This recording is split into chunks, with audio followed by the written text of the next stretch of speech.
Hey guys, welcome back. Tonight we're taking a calm, simple look at the life of Hürrem Sultan Roxolana. Introduction. In the 16th century, the Ottoman Empire stretched across 3 continents like a great tapestry woven with silk and steel. From the shores of the Mediterranean to the gates of Vienna, from the deserts of Arabia to the green valleys of Hungary, the empire flourished under the rule of Sultan Suleiman, who would come to be known as the Magnificent in the West and the Lawgiver in the East. The capital city of Constantinople, renamed Istanbul by its Ottoman rulers, sat at the crossroads of the world. Its domes and minarets reached toward the sky, and within the walls of the Topkapi Palace, the heart of the empire beat with the rhythm of ceremony, tradition, and power. It was a world of marble courtyards and intricate tile work, of gardens filled with tulips and fountains that sang in the afternoon heat. This is the story of a woman who would transform that world in ways that no one could have imagined. A woman who began her life in humble circumstances, far from the golden domes of Istanbul, and who would rise to become one of the most influential figures in Ottoman history. Her name was Roxolana, though history would remember her as Hürrem Sultan.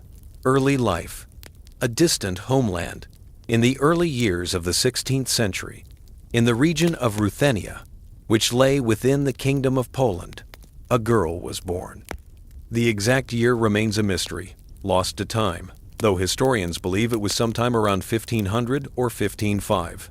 The exact location of her birth is also uncertain, with some sources suggesting the town of Rohatyn, while others point to different settlements in the region. The land of her birth was a place of rolling hills and dense forests, of small villages where life moved with the seasons. The people of Ruthenia lived between worlds, their lands touched by both Polish and Eastern influences. They spoke their own language, practiced their Orthodox Christian faith, and tended their fields and livestock as their ancestors had done for generations. The girl who would become Hürrem Sultan was born into this world as Alexandra Lisowska, or perhaps Anastasia. The historical records offer different names, and the truth has been softened by time like a stone worn smooth by river water. What we know is that she was born into a family of modest means. Her father may have been a priest of the Orthodox Church, a man of learning in a small community, though this too remains uncertain. In those days, the region was not at peace. The lands of Eastern Europe formed a frontier zone, a place where different powers met and sometimes clashed. The Crimean Khanate, a vassal state of the Ottoman Empire, conducted raids into these territories, and the threat of such raids was a constant shadow over the villages and towns. Young Alexandra grew up in this world, learning the skills that girls of her station were taught. She learned to read and write, which was unusual for the time, and suggests that her family placed value on education. She learned to sing, and her voice was said to be beautiful. She learned the ways of managing a household, the rhythms of prayer, and the stories of her people. But this peaceful life was not destined to continue. Capture and journey. One day, when Alexandra was perhaps 15 or 16 years old, Crimean Tatar raiders swept through her region. These raids were brutal affairs, conducted with military precision. The raiders sought wealth and slaves, and they took both from the villages they passed through. In the chaos and terror of the raid, Alexandra was captured. She was torn from everything she had known: her family, her home, her language, her faith, her very identity. She was bound and taken away with other captives, beginning a journey that would carry her hundreds of miles from her homeland. The captives were marched to the Crimean slave markets, a journey that must have been filled with fear and uncertainty. The Crimean Peninsula was a center of the slave trade, and thousands of people passed through its markets each year, destined for various parts of the Ottoman Empire and beyond. In the markets of Crimea, Alexandra was sold. Her youth, her beauty, and perhaps her education made her valuable. She was purchased by a slave merchant who recognized these qualities and saw in her the potential for a special destiny. The merchant brought her to Istanbul, to the greatest city in the Ottoman world. After the long journey across the Black Sea, the young captive arrived in a place beyond anything she could have imagined. The city sprawled along the shores of the Bosphorus, its skyline dominated by the great dome of Hagia Sophia and the minarets of newly built mosques. The streets were filled with people from every corner of the empire and beyond: Turks, Greeks, Armenians, Jews, Arabs, Persians, and many others, all conducting their business in a dozen different languages. Alexandria was brought to the Topkapi Palace, the residence of the Ottoman Sultan and the administrative center of the empire. The palace was a vast complex of buildings, courtyards, and gardens, surrounded by walls that kept it separate from the city beyond. It was here that she would enter a new life. In a place called the imperial harem. The imperial harem. The imperial harem was a world unto itself, hidden behind walls within walls. It was the private residence of the Sultan, his mother, his wives and concubines, his children, and the many servants and staff who attended them. The word harem simply meant forbidden or sacred, and it was forbidden for most men to enter this space. The harem was not the den of decadence that European imagination would later paint it to be. Instead, it was a highly organized institution with strict rules and hierarchies. It was a place of education, where young women learned Ottoman, Turkish, Islamic law and customs, music, poetry, embroidery, and the arts of conversation and etiquette. The women of the harem came from many lands, captured in wars or raids, purchased in slave markets, or sent as gifts from various provinces and foreign rulers. When Alexandra arrived at the harem, she entered as a captive of the lowest rank. She was given a new name, as was the custom. She became Hürrem, which meant the cheerful one or the laughing one. This name would suggest that despite her circumstances, or perhaps as a way of surviving them, she maintained a joyful demeanor that caught the attention of those around her. Hürrem was placed under the authority of Hafsa Sultan, the Valide Sultan, or Queen Mother. Hafsa was the mother of Sultan Suleiman and held supreme authority over the harem. She was a formidable woman who had lived through the reigns of two sultans and understood power in all its forms. In the harem, Hürrem began her education in earnest. She learned to speak Ottoman Turkish fluently, and she learned it well. She studied the Quran and converted to Islam, which was expected of all women in the harem. She learned the complex etiquette of the Ottoman court, where every gesture and word carried meaning. She learned music and became an accomplished singer. She learned poetry and developed a gift for words that would serve her well in the years to come. But beyond these formal skills, Hürrem learned something more important. She learned to understand the world she had entered. The harem was a place of competition as well as cooperation. The women who lived there competed for the attention of the Sultan, for elevation in rank, for the welfare of their children if they were fortunate enough to bear them. At the same time, they formed alliances and friendships, created networks of support, and navigated the complex social landscape together. Hürrem proved to be intelligent and perceptive. She watched and learned. She understood that success in this world required more than beauty. It required wit, charm, adaptability, and strategic thinking. Meeting Suleiman. Sultan Suleiman had ascended to the throne in 1520, at the age of 26. He was the 10th Ottoman Sultan and had inherited an empire at the height of its power. He was well educated, having studied history, science, literature, theology, and military strategy. He was a poet who wrote under the pen name Muhibi, meaning the lover. He was also a warrior and administrator who would expand the empire's borders and reform its laws. When Suleiman became sultan, he was already married in the traditional Ottoman manner to concubines who had borne him sons. The most prominent of these was Mahidevran Sultan, who had given birth to Prince Mustafa, Suleiman's eldest son. The exact year when Hürrem first caught the Sultan's attention is not certain, but it was likely around 1521 or 1522. In the Ottoman system, concubines could be presented to the Sultan, and those who pleased him might be called to spend the night in his chambers. This was not a casual matter, but a formal process governed by ritual and protocol. Hürrem was presented to Sultan Suleiman, and something remarkable happened. The Sultan, who could have any woman in the empire, was captivated by this young woman from Ruthenia. What drew Suleiman to Hürrem? The historical sources suggest several qualities. First, there was her intelligence and wit. Hürrem was able to converse with the Sultan on many subjects. She had educated herself well, and she could discuss poetry, theology, and the affairs of state with insight and understanding. In an age when women's intellectual abilities were often underestimated, Hürrem demonstrated a sharp mind that engaged the Sultan's own intellectual interests. Second, there was her personality. The name Hürrem, the cheerful one, was fitting. She was said to be lively, warm, and engaging. She had a gift for making the Sultan laugh, for bringing lightness and joy to his presence. This was no small thing for a man who carried the weight of an empire on his shoulders. Third, there was her loyalty and devotion. As their relationship deepened, Hürrem demonstrated complete dedication to Suleiman. She became not just a consort, but a companion, a confidant, someone he could trust in a world where trust was a precious commodity. And finally, there was love.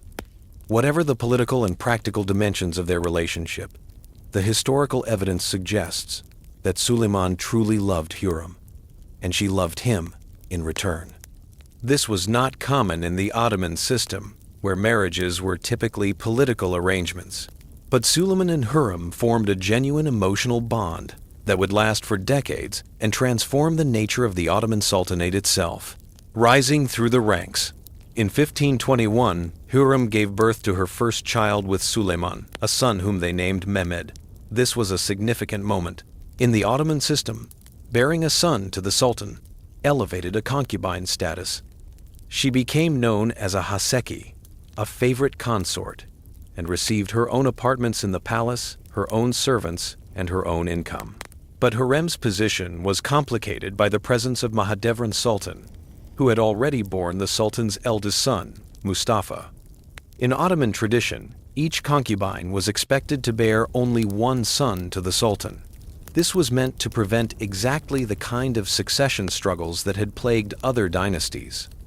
After bearing a son, a concubine would not typically share the Sultan's bed again, and her son would be her future and her security. Hürrem broke this tradition. Over the next several years, she bore Suleiman not just one son, but 5 children in total who survived infancy. Mehmed, born in 1521. Mihrima, a daughter, born in 1522. Abdullah, born in 1523, though he would die young. Salim, born in 1524. Bayezid, born in 1525 or 1526. And Cihangir, born in 1521 or 1531. This was unprecedented. It signaled that Suleiman's attachment to Hürrem was far beyond the normal bounds of Ottoman custom. He continued to call for her, continued to favor her, even as she bore him multiple children. This aroused jealousy and concern among other members of the court, particularly Mahidevran and her supporters, who saw the traditional order being overturned. The rivalry between Hürrem and Mahidevran became one of the defining dynamics of the harem during these years. According to some accounts, the tensions between them occasionally erupted into open conflict. One story, perhaps embellished over time, tells of a physical confrontation between the two women in which Hürrem's face was scratched. When Suleiman summoned her and she did not come, he went to her apartments and found her injured. Furious at this treatment of his beloved, he is said to have taken measures to separate the two women and further elevated Hürrem's status. Whether or not the specific incident occurred exactly as described, it reflects the real tensions that existed. Mahidevran had been the first, and her son Mustafa was the eldest male heir.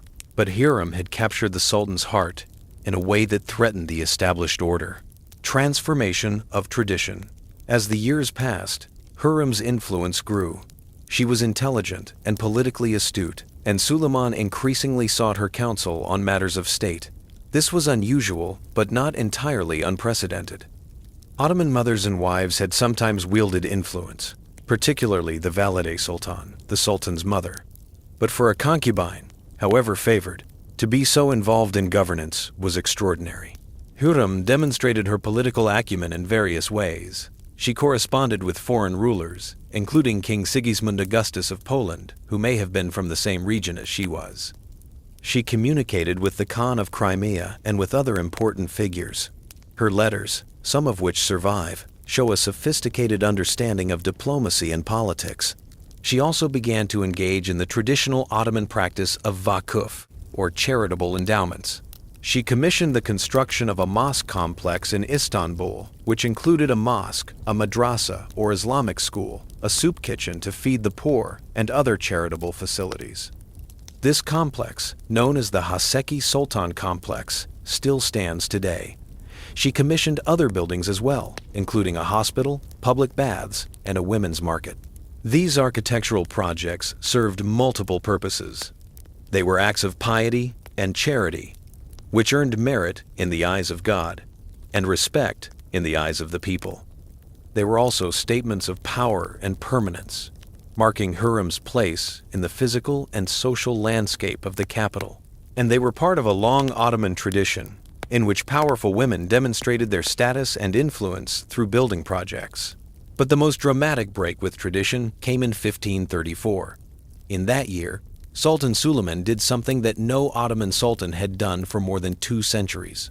He freed Hürrem from slavery and legally married her in an Islamic ceremony. This marriage shocked the Ottoman establishment. Ottoman sultans did not marry.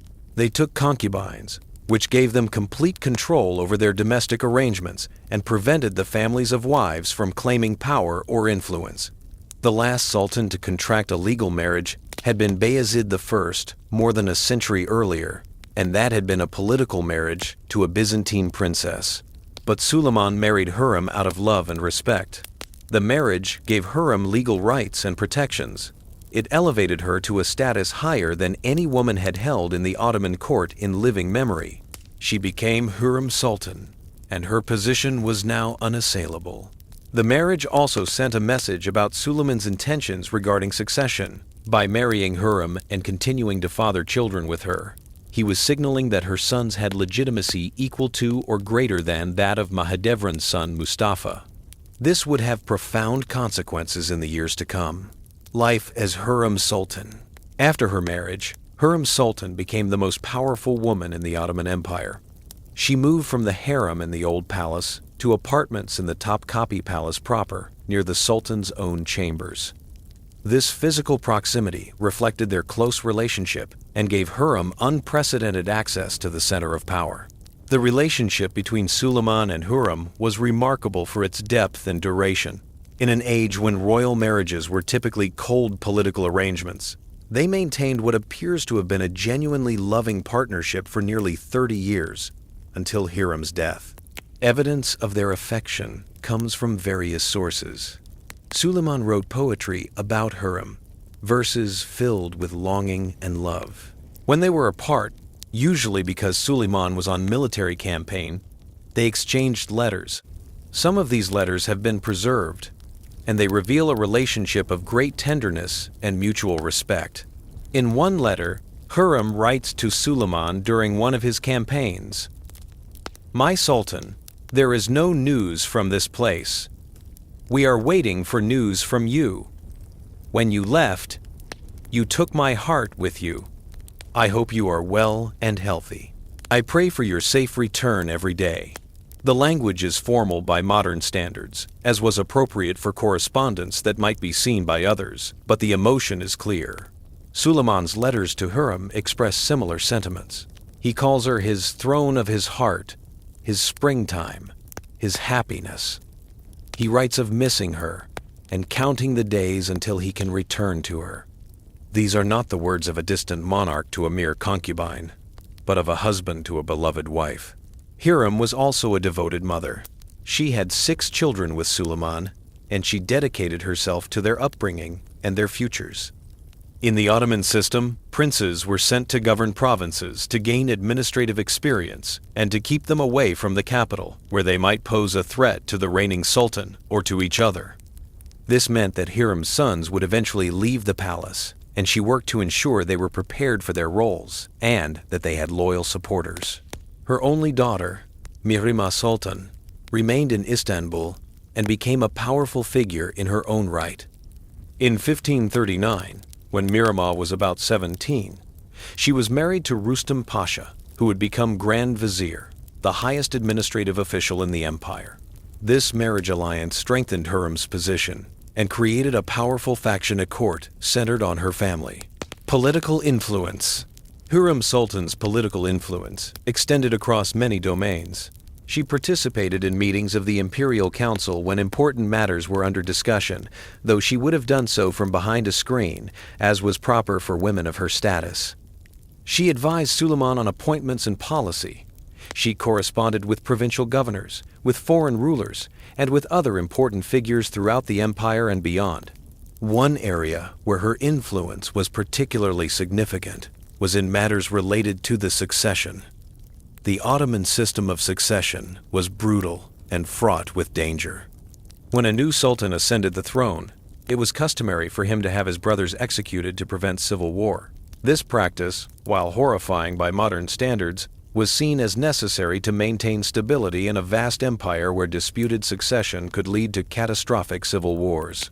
With multiple sons by different mothers, the potential for succession conflict in Suleiman's reign was very real.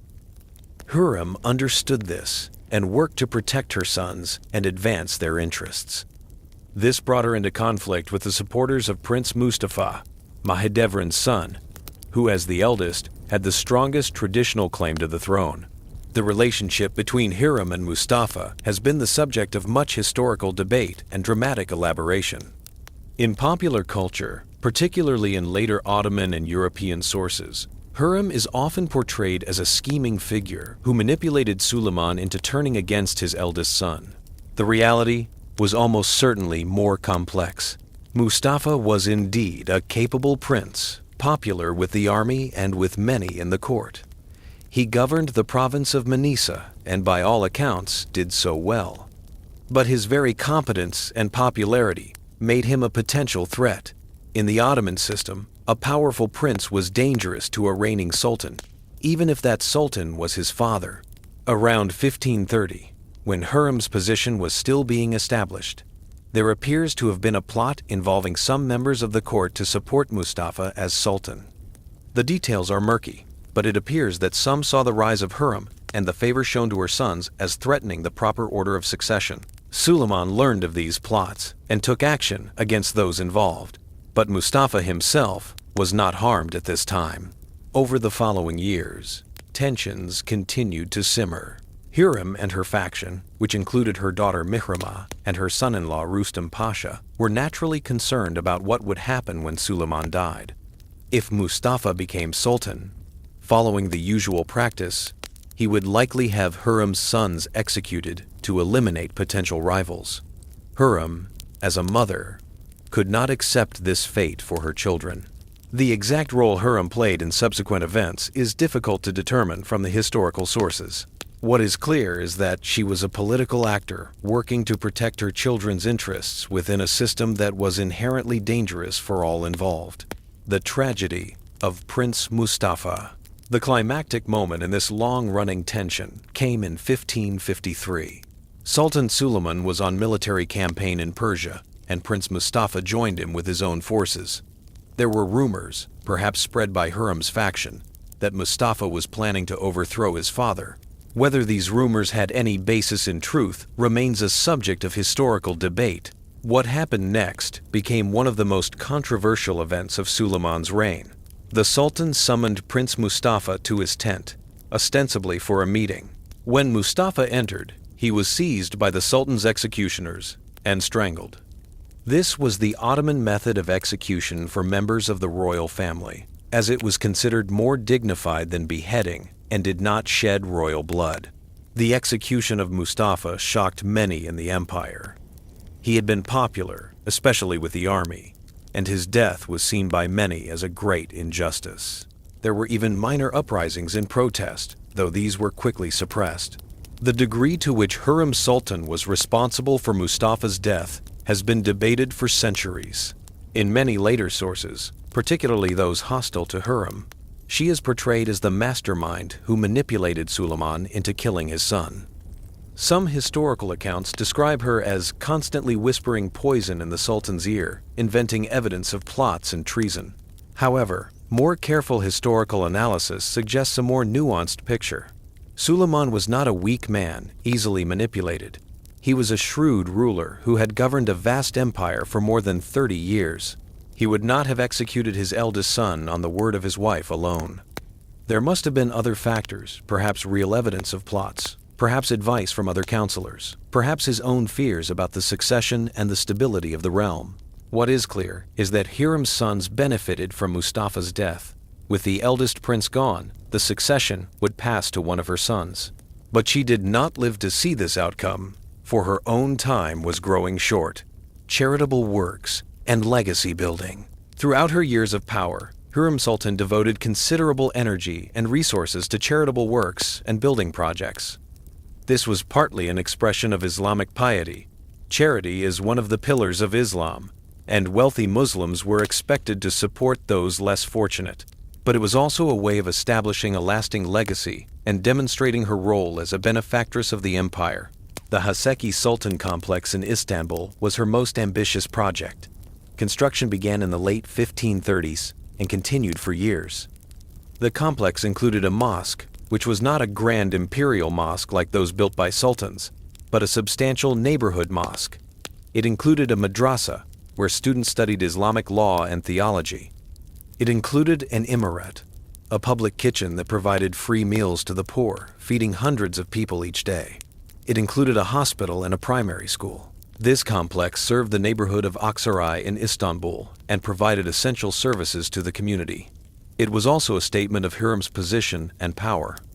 In the Ottoman tradition, major building projects were undertaken by sultans and by the most powerful members of the royal family. By commissioning this complex, Hürrem was placing herself in that category. She also commissioned other buildings. In Mecca, the holy city of Islam, she funded the construction of a kitchen to feed pilgrims. In Jerusalem, she sponsored the construction of a complex that included a mosque, a hostel for pilgrims, and a soup kitchen. These projects extended her influence beyond Istanbul and demonstrated her piety to Muslims throughout the empire. In Istanbul, she also commissioned a women's market, the Haseki Hürrem Sultan Hamamu, a public bath complex. Public baths were important social institutions in Ottoman cities, serving both hygienic and social functions. The bath complex she commissioned near Hagia Sophia was particularly grand and served the people of Istanbul for centuries. Through these projects, Hürrem Sultan inscribed herself into the physical fabric of the Ottoman Empire. Long after her death, these buildings would stand as reminders of her power and her beneficence. Letters and diplomacy. Hürrem Sultan was an active correspondent, exchanging letters with rulers and important figures throughout the Ottoman Empire and beyond. Some of these letters have been preserved and provide insight into her role and her character. She corresponded with King Sigismund Augustus of Poland. The exact content of these letters is not fully known, but they touched on diplomatic matters and possibly on Hürrem's own origins in the Polish-Lithuanian Commonwealth. These letters were not casual personal correspondence, but formal diplomatic communications that would have been seen and approved by Sultan Suleiman. She also corresponded with Mihrimah Sultan, her daughter, when they were apart. These letters show the close bond between mother and daughter, and Hürrem's concern for Mihrimah's welfare and happiness. She wrote to various provincial governors and officials on matters of administration and policy. In these letters, she exercised influence on behalf of the Sultan, transmitting his wishes or sometimes expressing her own views on matters of importance. The surviving letters are written in Ottoman Turkish, which Hürrem had learned as a second language, but in which she became fluent. They are composed in the formal, elaborate style appropriate to Ottoman court correspondence, with extensive honorifics and formulaic expressions. Yet within these formal constraints, Hürrem's intelligence and political acumen are evident. Her correspondence with foreign rulers was particularly significant. By engaging in such correspondence, She was participating in the diplomatic affairs of the empire in a way that was unprecedented for a woman of her status. She was representing the Ottoman state to foreign powers, and in doing so, she was demonstrating that she was more than just the Sultan's wife. She was a political figure in her own right.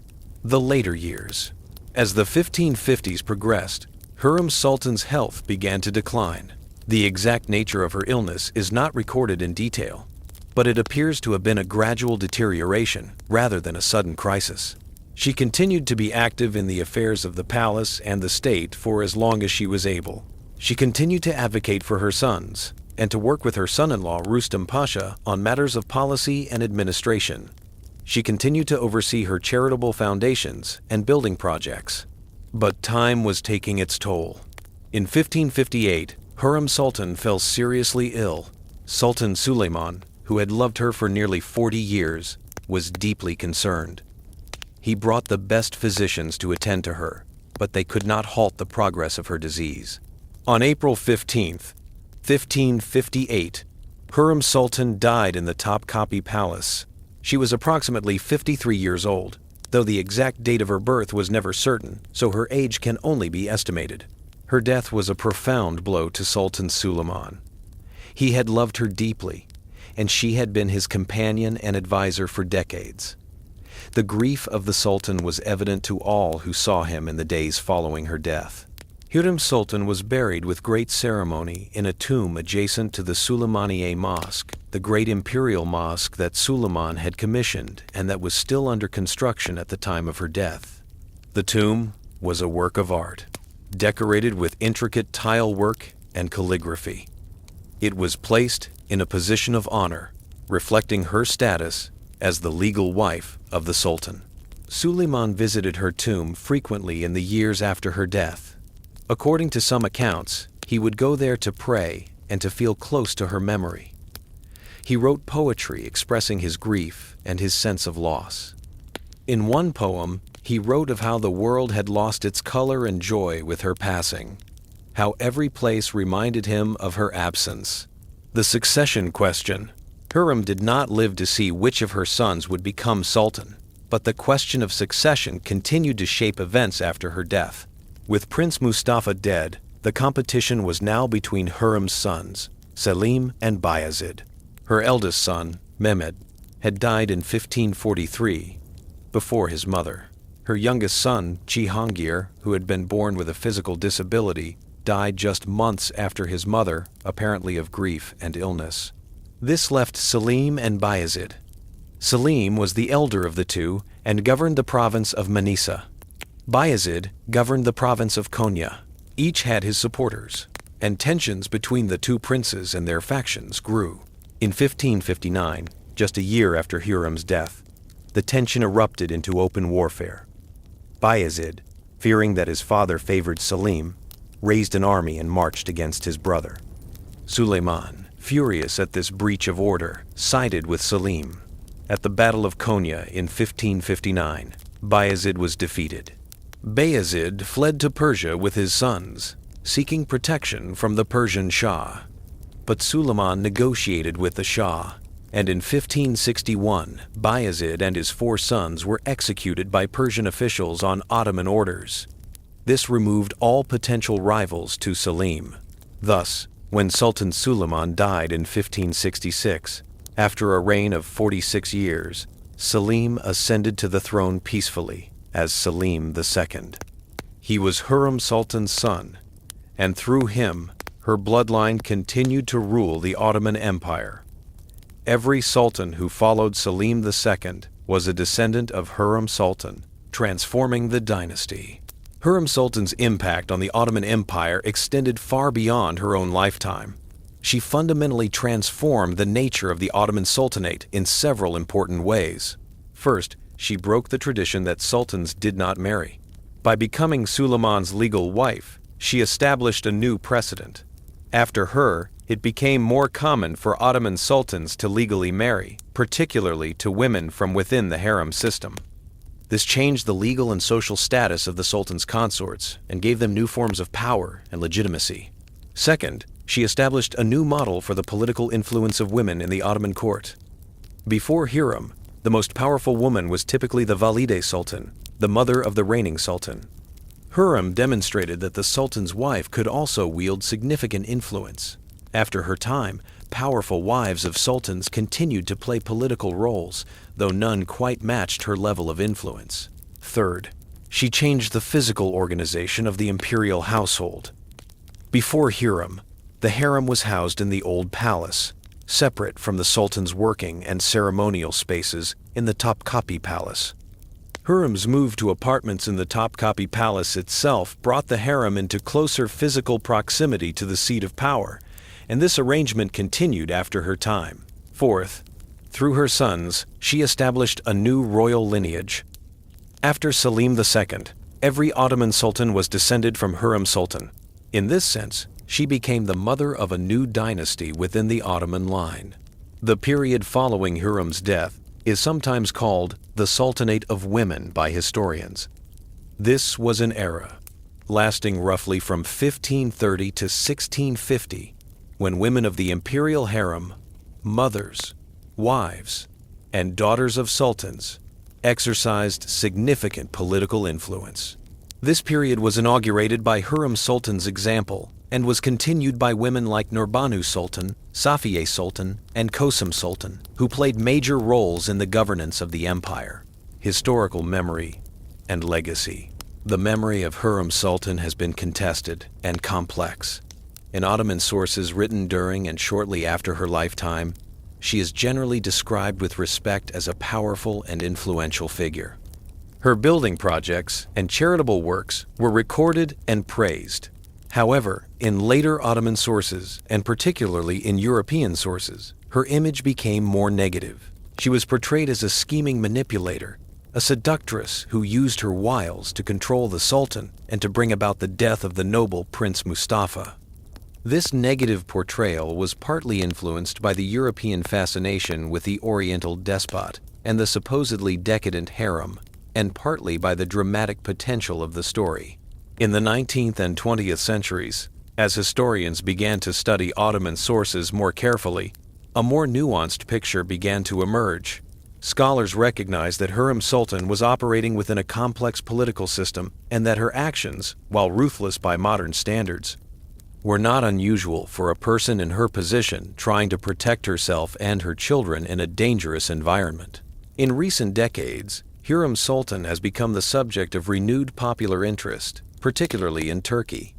Television series, novels, and films have dramatized her life, sometimes portraying her as a romantic heroine, sometimes as a political genius, sometimes as a controversial but fascinating figure.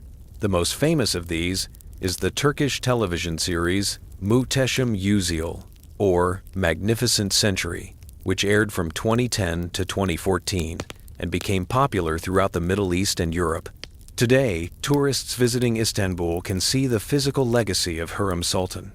Her tomb in the Süleymaniye complex is a place of quiet beauty, adorned with some of the finest tile work of the Ottoman era. The Haseki Sultan complex continues to serve the neighborhood of Aksaray. The bath complex she commissioned near Hagia Sophia, after years of neglect, has been restored and reopened as a museum and cultural center. In Ukraine and Poland, some see her as a historical figure connecting their regions to the broader history of Europe and the Middle East. In Israel and Palestine, the complex she built in Jerusalem continues to serve the community, a reminder of Ottoman rule and of the patronage of a powerful woman. Reflections on a Life. The story of Hürrem Sultan is the story of a remarkable journey from captivity to power, from a small village in Ruthenia to the center of an empire that stretched across 3 continents. She was a woman of extraordinary intelligence and ability who made the most of the opportunities that came to her, however harsh the circumstances that brought those opportunities. She was captured as a slave, but she educated herself, learned the ways of power, and rose to become the legal wife of the most powerful ruler of her age. She was a devoted mother who fought to protect her children in a system where the cost of failure was death. She was a patron of architecture and charity who used her wealth and position to benefit her community and to establish a lasting legacy.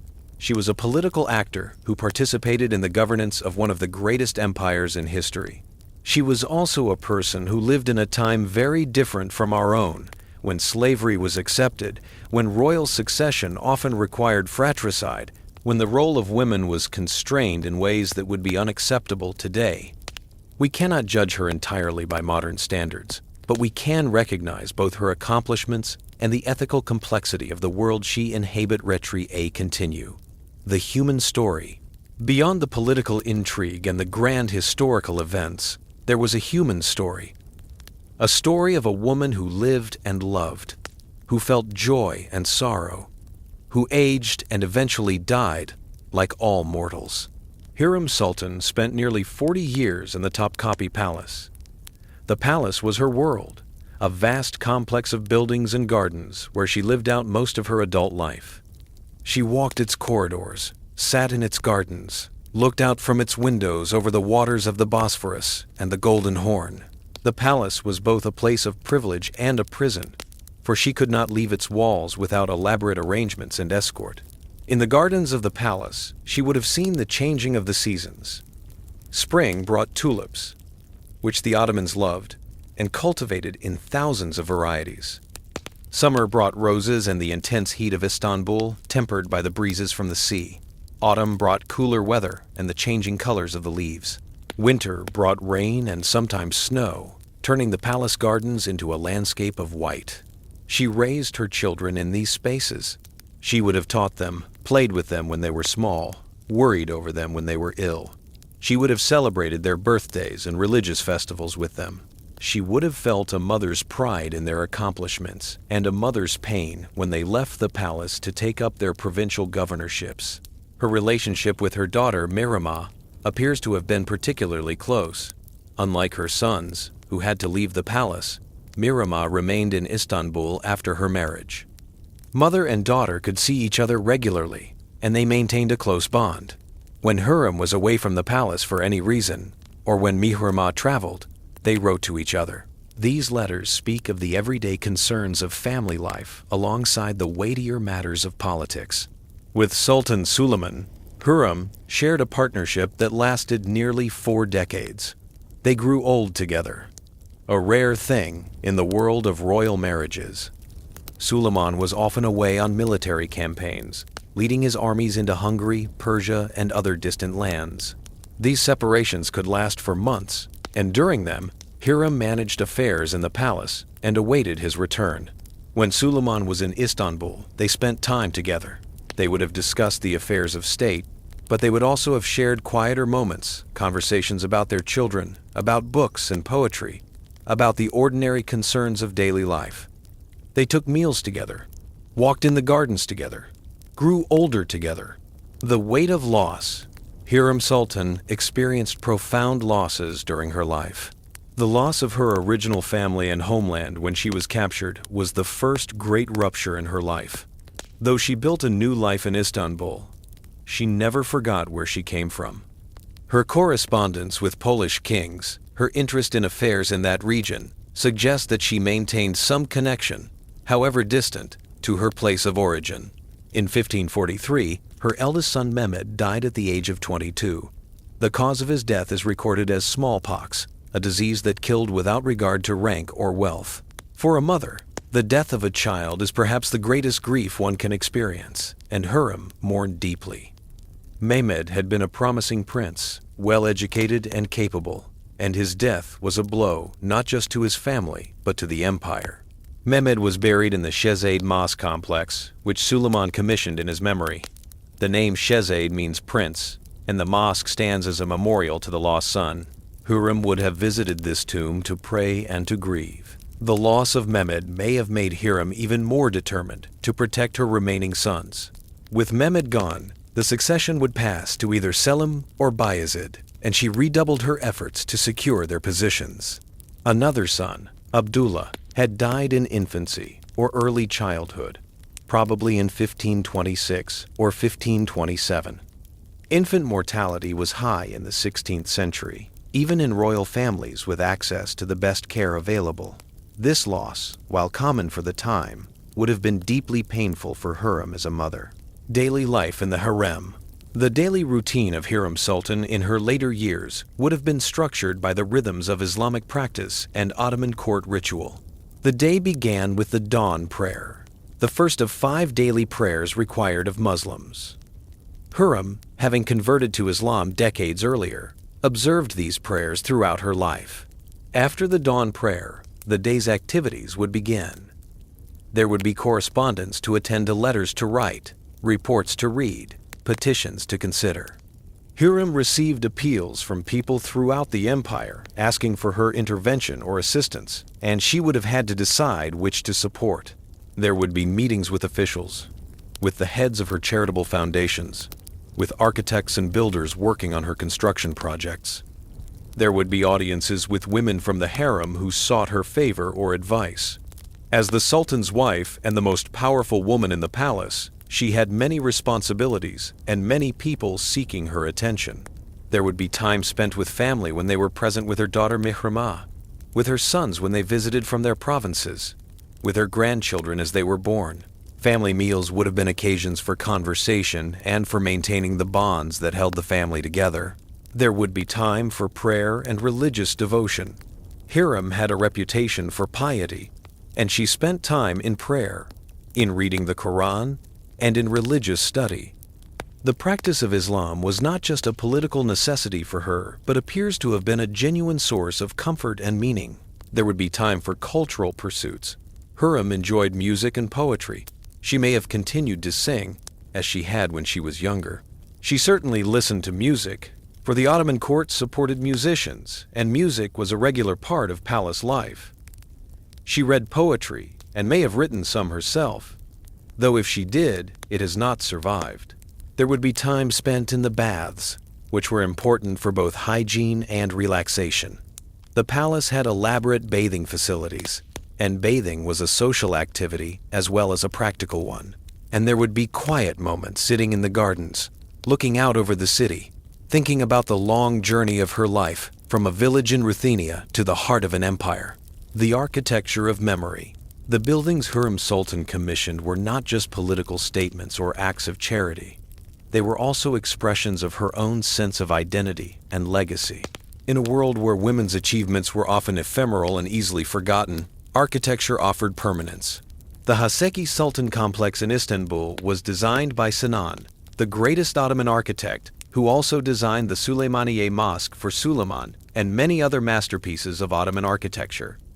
The complex was built in the classical Ottoman style, with a central dome, a courtyard, and elegant proportions. The interior was decorated with tile work and calligraphy, with verses from the Quran and inscriptions recording Hürrem's patronage. The complex served practical purposes, feeding the hungry, healing the sick, educating students, but it was also beautiful. Ottoman architecture sought to combine utility with aesthetics, creating spaces that were both functional and spiritually uplifting.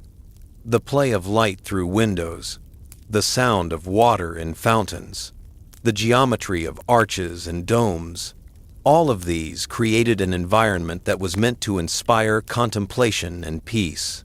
When we visit these buildings today, centuries after Hürrem Sultan's death, we are walking through spaces she created. We are seeing, at least in part, what she wanted people to see. We are experiencing her legacy in the most direct and tangible way possible. Illness and decline. The final years of Hürrem Sultan's life were marked by declining health. The exact nature of her illness is not specified in the historical sources, but it was serious enough that her death was not unexpected when it came.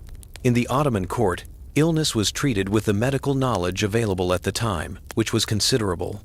Ottoman physicians had access to the accumulated medical wisdom of Greek, Persian, and Arabic traditions. They used herbal remedies, dietary treatments, and other methods to treat disease. But there were limits to what they could do, particularly with chronic or degenerative conditions. As Hürrem's health declined, she must have known that her time was limited.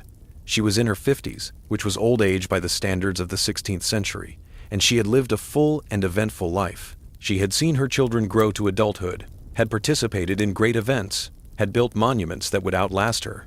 We can imagine her thoughts in those final months and weeks. Did she think of her childhood in Ruthenia, so long ago and so far away? Did she remember her parents and siblings, lost to her when she was captured all those years before? Did she think of the long path she had walked, from captivity to power, from Alexandria to Hürrem Sultan? Did she worry about her sons and their futures? Did she feel satisfaction at what she had accomplished, or did she wish she could have done more? Did she find comfort in her faith, in the belief that she would be judged by God for her deeds and granted paradise if she was found worthy? These questions cannot be answered with certainty, for Hürrem Sultan left no personal diary or memoir. But they are human questions, and she was, for all her power and influence, human. The final days. In April of 1558, Hürrem Sultan's condition worsened. Sultan Suleiman was with her, and so were her daughter Mihrama and other members of the family. The palace physicians did what they could, but it became clear that she would not recover. On April 15th, surrounded by her loved ones, Hürrem Sultan died. She was in the palace that had been her home for nearly 40 years, with the man she had loved and who had loved her in return. The news of her death spread quickly through the palace and then through the city. For those who had known her or known of her, it was the end of an era. Hürrem Sultan had been a dominant figure in the Ottoman court for decades, and her absence would be profoundly felt. Her body was prepared for burial according to Islamic custom. She was washed and shrouded in white cloth. Prayers were said for her soul. Then she was taken in a funeral procession from the Topkapi Palace to the Suleymaniye Mosque complex, where her tomb was waiting. The funeral was attended by members of the royal family, by high officials of the state, by religious leaders, and by ordinary people who had benefited from her charity. They prayed for her and for her soul's journey to the afterlife. She was laid to rest in the tomb that had been prepared for her, adjacent to the great mosque that Suleiman had built. The tomb was octagonal in shape, covered by a dome, and richly decorated. Its windows allowed light to stream in, illuminating the interior. Calligraphy on the walls included verses from the Quran and inscriptions recording her name and her dates. Suleiman's grief. Sultan Suleiman was devastated by Hürrem's death. He had loved her for nearly 40 years, and she had been his closest companion. In the days and weeks following her death, his grief was evident to all who saw him. He visited her tomb regularly, sometimes daily. He commissioned further decoration for the tomb, wanting it to be as beautiful as possible, worthy of the woman buried there. He wrote poetry expressing his sorrow. In verses that have been preserved, he described how the world had lost its light, how every spring would now be colorless, how every joy was now tinged with sorrow. He wrote of how he saw her in his dreams and woke to the painful realization that she was gone. One poem, translated into English, reads approximately, "The spring of my life has departed with you. The nightingale of my garden has flown away. The rose of my garden has withered. The light of my eyes has been extinguished." These were not merely conventional expressions of grief, but appear to reflect genuine emotion. Suleiman, who had conquered cities and defeated armies, who had ruled an empire and been feared by kings, was laid low by the loss of his beloved wife. He continued to govern the empire, for duty required it. But those who knew him said he was never the same after Hürrem's death. A light had gone out of his life, and the 8 years he lived after her death were marked by that absence. The continuing story. With Hürrem Sultan's death, one chapter ended, but the story continued. Her children and grandchildren shaped the subsequent history of the Ottoman Empire. Her son, Selim, became Sultan in 1566 when Suleiman died. Selim II reigned for 8 years until 1574. He was not as warlike as his father and spent more time in the capital. During his reign, the Ottomans achieved a major naval victory at the Battle of Preveza and also suffered a significant defeat at the Battle of Lepanto. He continued his mother's tradition of architectural patronage, commissioning buildings in Istanbul and other cities. Selim's son, and thus Hürrem's grandson, was Murad III, who reigned from 1574 to 1595. Murad had a very large family, with many sons and daughters. During his reign, the influence of the harem on politics continued to grow, a trend that Hürrem Sultan had initiated. Each subsequent Ottoman sultan was descended from Hürrem Sultan through this line. When the Ottoman Empire finally ended in 1922, after World War I, the last sultan, Mehmed VI, was her direct descendant, more than 350 years after her death. Her daughter, Hürrem Sultan, lived until 1578, outliving both her mother and her father. She remained an influential figure at court during the reigns of both her brother Selim and her nephew Murad. She commissioned her own architectural projects, including the beautiful Hürrem Sultan Mosque in Istanbul, designed by Sinan. She was buried near her mother in the Süleymaniye complex. Through these descendants, Hürrem Sultan's influence extended across centuries. The changes she had made to the Ottoman system, the elevation of the Sultan's wife, the increased political role of women in the harem, the integration of the harem into the Topkapi Palace, these all became established features of Ottoman governance. Assessing a legacy. How should we assess the life and legacy of Hürrem Sultan? This question has been debated by historians for centuries, and different answers emerge depending on one's perspective and values. From one perspective, she was a remarkable success story. Born into modest circumstances and then enslaved, she rose to become one of the most powerful women in the world. She demonstrated intelligence, political skill, and determination. She protected her children in a dangerous environment and ensured their futures. She used her position to perform charitable works and to build monuments that served her community. She formed a genuine loving partnership with her husband that lasted for decades. From another perspective, she was complicit in a brutal system. She may have played a role in the death of Prince Mustafa, an injustice that many saw as such even in her own time. She benefited from and perpetuated a system based on slavery and on the violent elimination of political rivals. She accumulated power and wealth while millions of people in the empire lived in poverty. A balanced assessment must recognize both dimensions. Hürrem Sultan was a person of her time, operating within the constraints and possibilities of 16th century Ottoman society. She did not create the system of succession through fratricide, nor did she invent slavery or the harem system. These existed before her and continued after her. What she did was navigate this system with extraordinary skill and use the power she gained to protect her family and to leave a positive mark through her charitable works. She was neither a perfect heroine nor a mere villain, but a complex human being who lived in a complex time. She made choices that had consequences, some positive and some negative. She experienced love and loss, triumph and tragedy.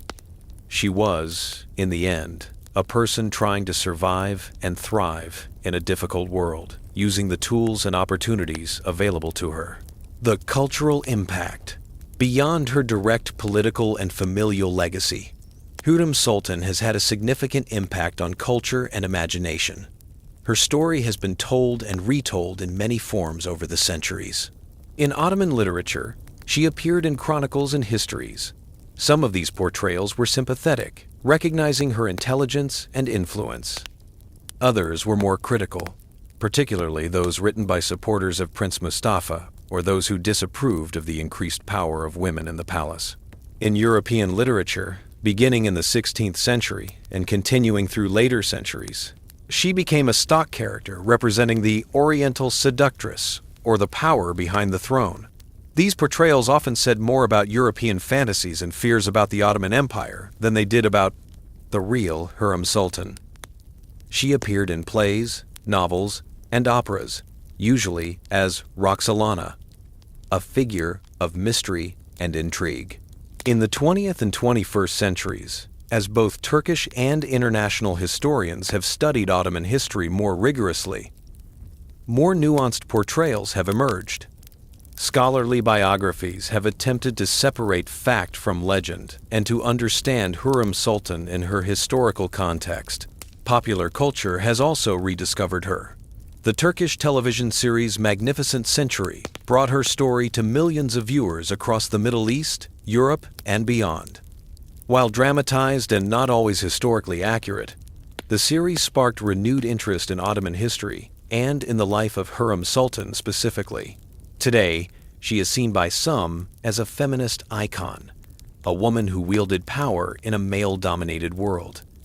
Others see her as a more ambiguous figure, powerful but operating within a problematic system. Her story continues to fascinate because it touches on universal themes: love and ambition, power and vulnerability, the immigrant experience, the role of women in society, the tension between personal desires and political necessity. The physical legacy. The most tangible legacy of Hürrem Sultan is the buildings she commissioned, which still stand today, more than 4.5 centuries after her death. The Haseki Sultan complex in Istanbul, though it has been modified and restored over the years, remains essentially as she envisioned it. The mosque continues to serve the community for daily prayers. The former soup kitchen and other facilities have been adapted for modern uses, but remain part of the neighborhood's fabric. The Haseki Hürrem Sultan Hamama, the bath complex near Hagia Sophia, underwent a major restoration in the early 21st century. It reopened in 2011 as a museum and cultural center, where visitors can see the beautiful architecture and learn about Ottoman bathing culture. The restoration was done with care, preserving the original structure while making it accessible to modern visitors. In Jerusalem, the Haseki Sultan Imaret complex, which Hürrem commissioned in the 1550s, still stands in the Old City. The complex includes a mosque, a hospice, and a soup kitchen. It has served the local community for centuries and continues to do so today, a reminder of Ottoman rule in Jerusalem and of the charitable impulse that motivated Hürrem's building projects. Her tomb in the Süleymaniye complex is one of the most beautiful examples of Ottoman funerary architecture. The tile work inside the tomb is extraordinary, with floral and geometric patterns in rich colors. The calligraphy includes verses from the Quran and records her name and titles. The tomb is open to visitors who can come to see this memorial to one of the Ottoman Empire's most remarkable figures. When visitors come to these places today, they are experiencing history in a direct way. They are standing in spaces that Hürrem Sultan created, seeing beauty that she commissioned, benefiting from charitable impulses she set in motion. This is legacy in its most concrete form. Reflections across time. The story of Hürrem Sultan resonates across the centuries because it is both specific to its time and place and also universal in its themes. It is the story of displacement and adaptation. Hürrem was torn from her home and forced to make a new life in a completely different culture. This experience of displacement, whether through violence, as in her case, or through other circumstances, is one that millions of people throughout history have endured. Her ability to not just survive but thrive in her new environment speaks to human resilience and adaptability. It is the story of love in unexpected circumstances. The relationship between Hürrem and Suleiman began in a context of slavery and power imbalance, which by modern standards is deeply problematic. Yet within that context, they appear to have formed a genuine emotional bond. Their long partnership, maintained through decades and through separations and challenges, suggests that human connection can develop even in difficult circumstances. It is the story of a mother's love and a mother's determination to protect her children. This is perhaps the most universal theme in Hürrem's story.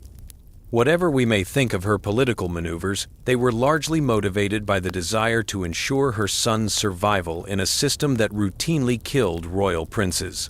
Any parent can understand that motivation, even if they might not approve of all her methods. It is the story of ambition and the desire to leave a mark on the world.